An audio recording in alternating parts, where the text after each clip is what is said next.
In the 1800s, if you wanted a tool or a spoon or a fence or anything, you went to your blacksmith and they made it from scratch. And that's not really the case anymore. Well, there's certainly been a tremendous change in technology. Woodworking's been going on since there's been people with tools that could cut a tree down. I think it's been around for a long time. I think it's always going to be around. Like I said, the technology has changed tremendously. I think there's always going to be a market for custom-made products, but certainly, manufactured products, where a million people could go buy the same thing. If you're okay with that, that's fine. It comes in at a certain price point. It's functional. For me and for most artist blacksmiths, we kind of have a niche market. It really is folks that are looking for something that's unique and who are willing and able to spend the money to have something created by hand. I did another project for a couple. They had an average size house and they were remodeling it, and they were looking for a kitchen island. And they had a pretty specific list of things they were looking for, but because of the size of their house, they weren't able to go somewhere and just buy one from a store that had them ready to go. My name's Mark Gilsdorf. I'm an artist blacksmith here in Cincinnati. My name is Glenn Carley. I've lived in Cincinnati since 2010. I've been doing woodworking since I was about 4 years old. My dad was a tool and die maker at Bell Laboratories in New Jersey, but at home he always had a wood shop. And as soon as I was old enough to push a broom around the shop, that's what he had me doing. It's been upward from there. I always try and figure out ways that I can do things that can be accessible to the public, not just those that are super wealthy. I like to turn live edge bowls. If you have the outside of the log as the top surface of the bowl, you get what's known as a live edge. And you can see it's, extremely irregular. I like the idea of making things that are both aesthetically beautiful but also functional.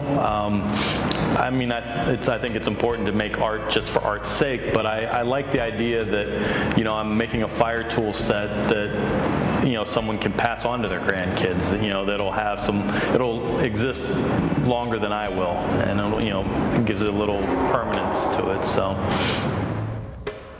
Some of the pieces that I do are purely decorative. I have several bowls with holes in them, so they wouldn't hold things very well, but the holes happen to be in just the right place, and it made a very unique bowl.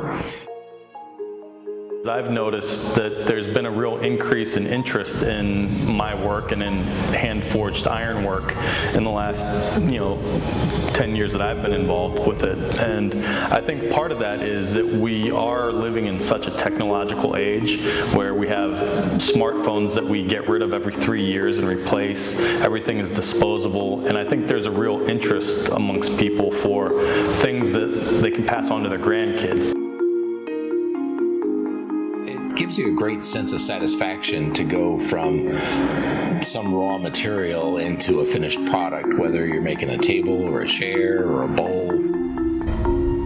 I mostly work with propane. My forge is a propane forge, but I also have coal forges, and I've worked in other shops where there are coal forges.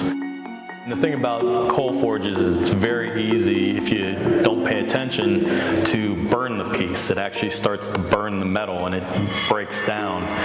So I was working on a window grill one time and had spent 4 hours forging out a piece and getting it all perfectly straightened out and everything. And I turned away for 30 seconds too long and came back and it was burning. It's usually you see sparks start shooting out, and that piece, I'll show you, it's basically ruined.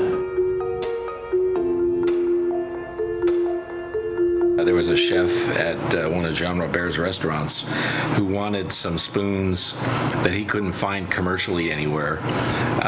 He wanted them square like this with flat bottoms, and design, coming up with this design, and he liked it, and it did what he used them for cooking sauces. Have that pattern as a guide to get the shape that you want. This one, it's just kind of free form. I got the pattern in my head.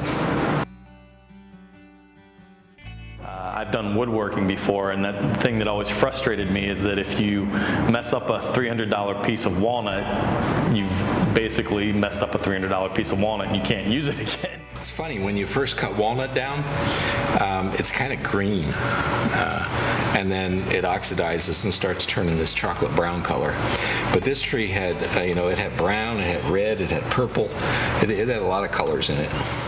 But it's one of the things I like about blacksmithing too, is that with iron or steel, which is what I work with, most of the times if you have a piece, even if you ruin it, you can always set it aside and maybe use it for something else and just reforge it. My primary inspiration is just fulfilling the creative process. I've always been a fairly creative person, and for me, it seems to come out most through my hands. I made some jigsaw puzzle toys. Made this little shelf. It's my wife hiding behind it. Blacksmithing works a little bit better with my personality. It's like if I screw something up, I can always reforge it and make it into something else.